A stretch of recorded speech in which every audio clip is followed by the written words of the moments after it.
আমাদের এক ভাইয়ের সাথে, দেখি ভাই কি বলে। তো ভাই, আপনি যে ড্রেস আপটা বলেছেন এটা কিসের? এটা ট্রাফিক ড্রেস আপ ভাইয়া। এই ট্রাফিক ড্রেস আপটা আপনি পড়েছেন, আপনার মতন কয়জন আছেন? আমরা ভেড়ামারাতে 6 জন। নিয়োগ কে দিয়েছে? আমাদের নিয়োগ দিয়েছে রাকিব চৌধুরী। রাকিব চৌধুরী আমাদেরকে নিয়োগ দিছে। এই যে সাজান ভাই আছে, আমাদের হাদি মামা আছে, সোহাগ মামা আছে। তো আপনাদেরকে পারিশ্রমিক ঠিকমতো জি, পাচ্ছে? আমরা পারিশ্রমিক ঠিক মতো পাচ্ছি। পার ডেলে আমাদের হাদি মামা দিয়ে দিচ্ছে, আমরা নিয়মিত পাচ্ছি।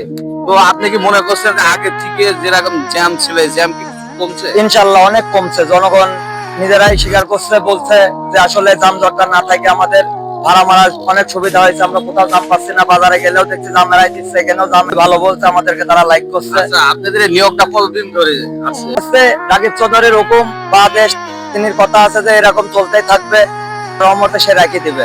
ধন্যবাদ। তো ভাইরা, আপনারা দেখতে পাচ্ছেন যে ভেড়ামারাতে 6 পয়েন্টে 6 জায়গাতে 6 জনকে নিয়োগ দেওয়া হয়েছে। সেই নিয়োগের ধারাবাহিকতা অব্যাহত থাকবে।